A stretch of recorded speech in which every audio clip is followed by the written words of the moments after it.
All right, man, peace. So I caught this segment here on First Take, and it really typified to me why Brad Stevens is the exemplary coach that he is, because he does not allow the approval of others to define him. And when you don't allow the approval of others to define you, you will not allow their rejection to define you either. So the Boston Celtics certainly made the right hire. Anyway, they're going to talk about it. I'm going to chime in. Despite losing all-stars Gordon Hayward and Kyrie Irving, Celtics head coach Brad Stevens has led his team to just 3 wins away from the NBA Finals. His success is earning him love from many, but all that praise is making Stevens feel uneasy. As the playoffs continue, you guys continue to win. A lot of people talk about you as if you're some sort of magician and whatnot. How do you handle that when it sometimes seems like you're getting more credit than the players? How do you handle that with the team? It's silly. That's exactly what it is. It's silly. And what he means by that is he's not stating that he's not a good coach. I'm sure that within himself he knows that he's a great coach. But normally what people who are extremely good at what they do understand is it's very important to simplify everything that you do. Keep out all the exterior energies because all they're going to do is bring complications. Stay focused on the task at hand and don't be worried about platitudes. The same people who try to tell you how much they love what you do and how great you are at what you do, they'll be the same ones down the line who try to come against you. And oftentimes, they're trying to set you up to tear you down by lavishing you with praise. You have to stay focused on your goal. Brad Stevens seems to understand that very well. You know, the praise is uncomfortable, and it's just something that these guys should be getting it all, and we all have a role to play, and we all need to play that role as well as we can. You know, many of the more modern members of the so-called black community, when I say modern, I mean younger, the quote-unquote woke contingent of the so-called black community, they like to attack Michael Jordan based off of his lack of quote-unquote wokeness in comparison to LeBron James.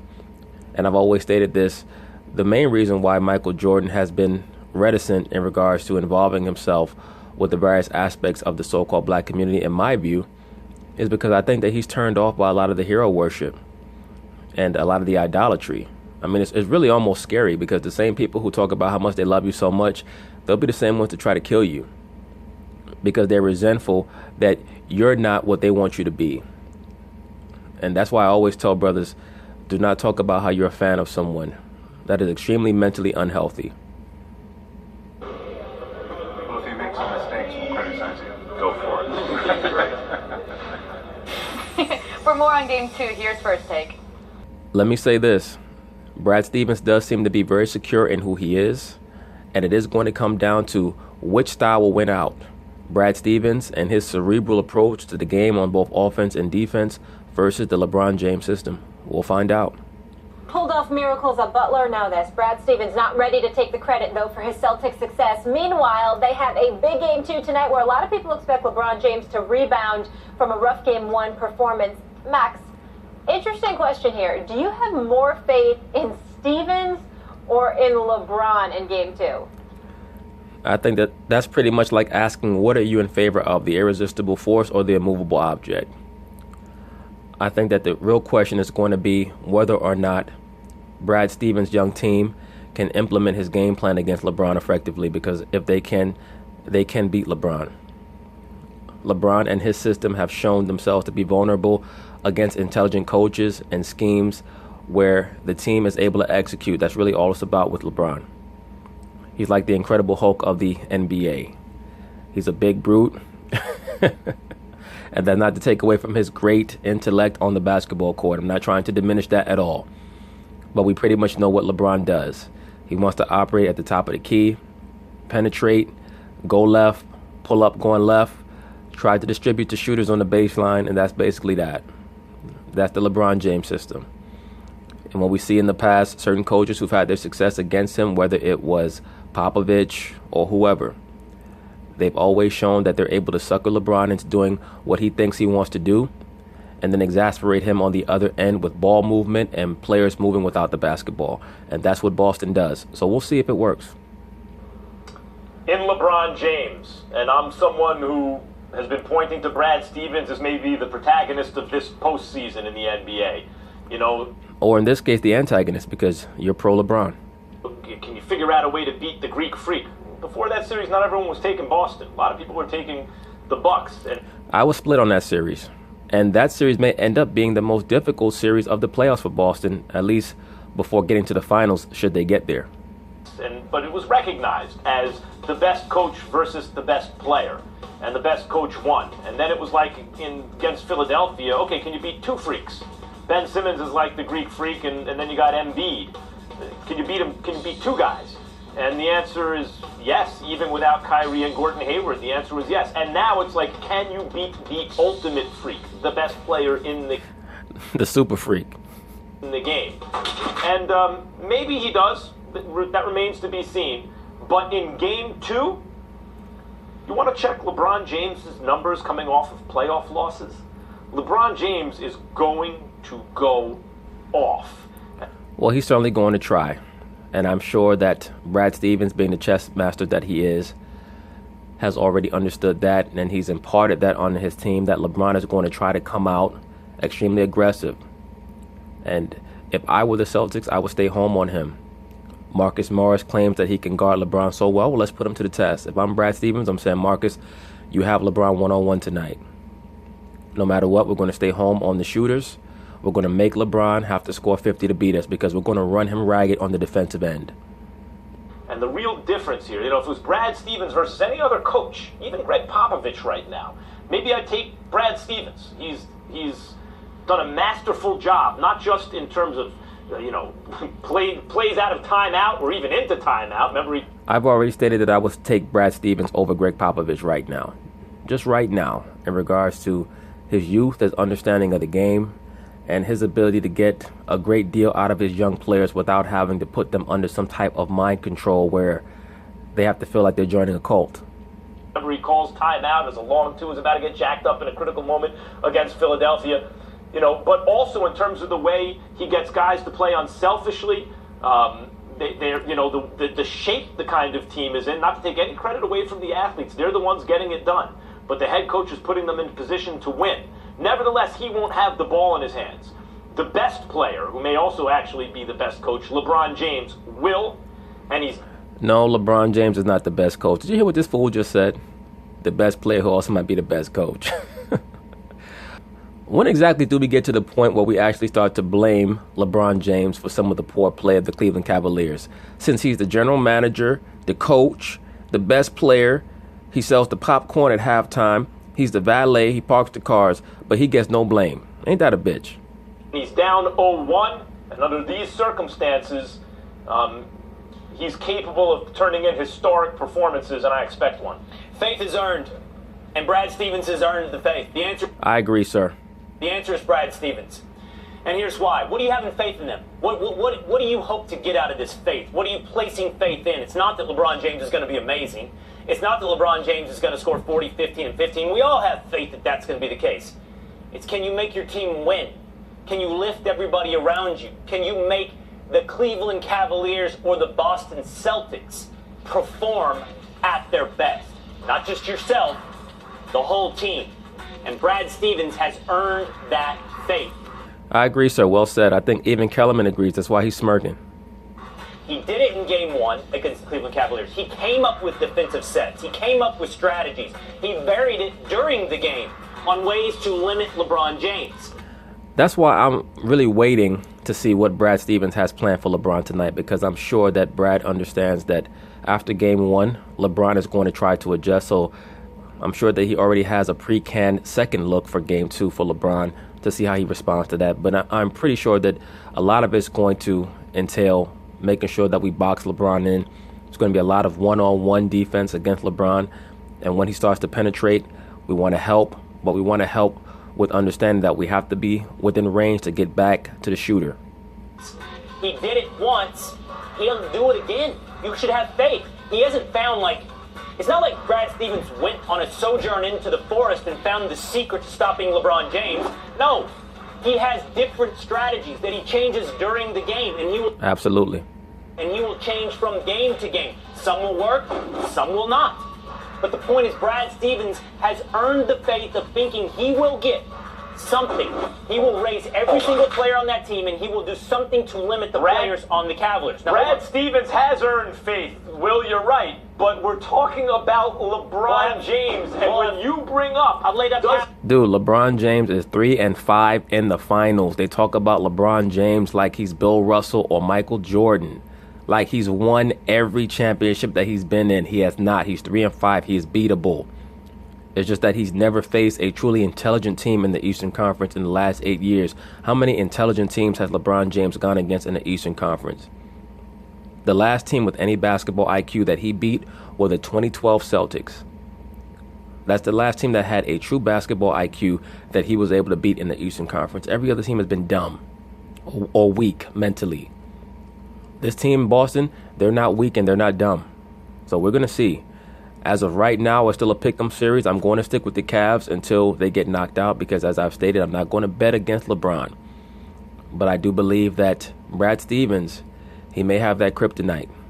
Does he make everyone around him better? LeBron James recently, like how many years ago? 3 years ago, took a Cavaliers team without Kyrie. Like, it's amazing what Brad Stevens is doing without Kyrie and Gordon Hayward. I think even Will Kane is getting tired of how stupid the level of stupidity is in this particular LeBron James stupor fan. I mean, it gets so obnoxious.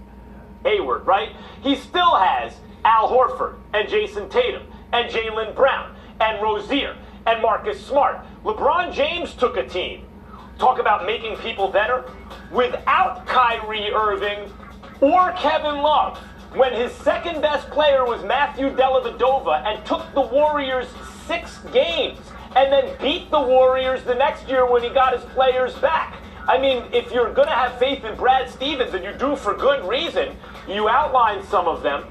This is why idiots like Max Kellerman make erroneous picks like he made with the Houston Rockets over the Golden State Warriors. Because he only views the game from a very two-dimensional perspective. He doesn't want to acknowledge truly what the certain parameters are that tend to precipitate outcomes. We all know the reason why the Cleveland Cavaliers won the championship in 2016. Now, many people will say, well, we could say the same thing about 2015. We could say the only reason why the Golden State Warriors won was because Kyrie and Kevin Love were hurt. I mean, you can say that as well. But they were more even Steven in 2016 when both teams had all hands on deck in 2016 and everything was even Steven. The Warriors were up 3-1 with an injured Steph. It wasn't until Draymond Green decided to detonate his own team's chances of winning a championship, that suddenly they allowed the Cleveland Cavaliers to gain momentum. And faith is earned. Who has earned more than LeBron James? Look, man, life's about choices. Who's earned more faith? Who are you putting your faith in? I'm telling you it's Brad Stevens. I don't get to pick both. I have to pick one. Life's about choices. That's tough. Move forward. See if you win, see if you lose. I take Brad Stevens, and I agree, sir, and I like your take on it. Life is about choices. Pick one. Stop pussyfooting. And I only laid out half my argument. That makes it easy for you to win. If I only lay out half, you're going to get W's. But I'm not going to stop. I'm going to keep giving you my argument. And how about this? It makes it worse when I win when you lay out the whole thing, Will. But go ahead. I gave you some plausible deniability there. Why don't you do this? Why don't you find evidence more recent than 3 years ago? Why don't you stop going back to 2015 and come up with the 2018 playoffs? The question, how about like the evidence from last week? Against the Raptors? This is great. LeBron, they were the #1 team in the East. They got swept. You want to have...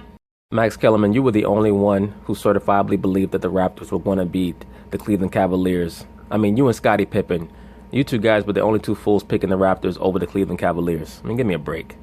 Have the Raptor series, have it, my friend. If you think this series against the Boston Celtics is what it's going to look like, it's going to look like the Raptor series, that's what happens when one has too much faith. They go blindly without evidence into belief.